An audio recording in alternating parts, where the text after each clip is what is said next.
The sun was out in all its glory, the fresh smell of salt filled the air, and my skin hadn't yet been turned into a shade of red that would even make Elmo envious. I was ready. I clutched my newly acquired surfboard under my right arm and headed for the 5-foot waves pounding the beach in front of me. Fortunately for me, I had just finished watching an hour worth of surfing tips on YouTube, where I had learned a method called the duck dive. You see, the hardest thing about surfing isn't necessarily the actual surfing. It's finding a way through the crushing waves to get to where you need to be to do the actual surfing. Oftentimes, the waves are so big that you can't simply go over or through them. You have to go under them. And that's where the duck dive comes into play. In the duck dive, you simply push the front of your board down and let the oncoming wave gently pass over you. It sounds completely counterintuitive, but it works. At least, when you do it right. As that first wave was just about to power through me like I was one of the specks of sand on the beach behind me, I began my duck dive. But I didn't go anywhere.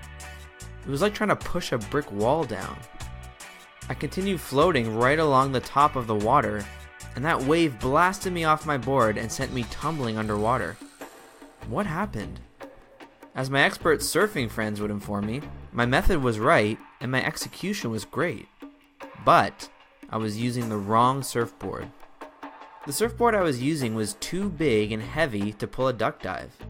In order to save myself from being crushed by oncoming waves, I needed to do what was called a turtle dive.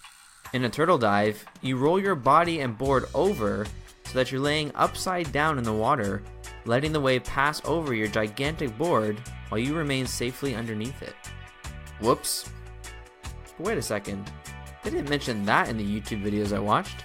So, how many times have you ducked when you should have turtled? With the internet being as ubiquitous as the water we drink to live, and the meteoric rise of influencers, gurus, and entrepreneurs, there is no shortage of people giving advice online. I mean, heck, I even do it on my blog and here on my YouTube channel.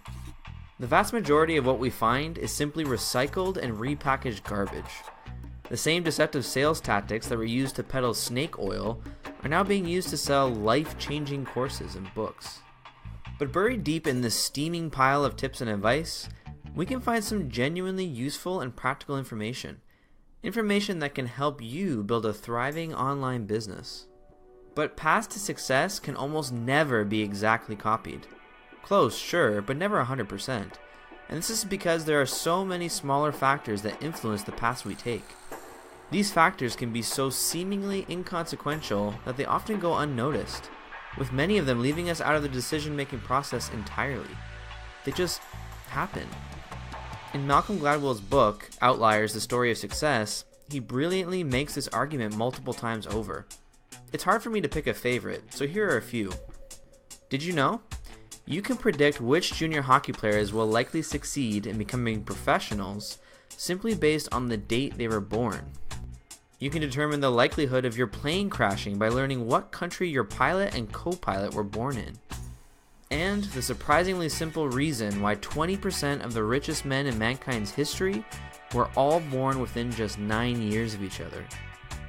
You can attempt to copy the success of these people to the letter, but there were circumstances, tools, and random happenings that greatly attributed to their success.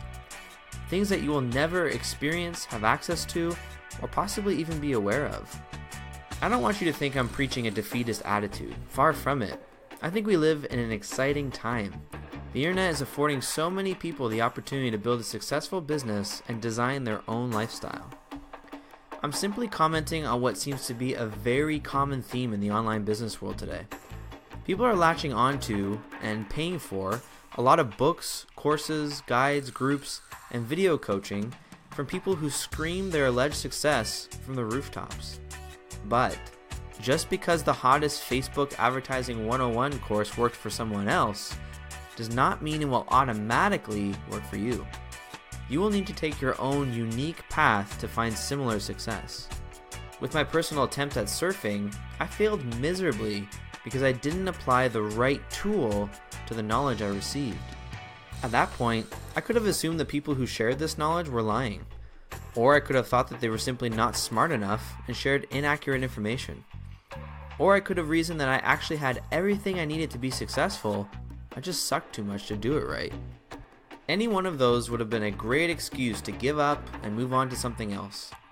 Instead, I decided to analyze the situation, do some more research, and ask someone else for feedback.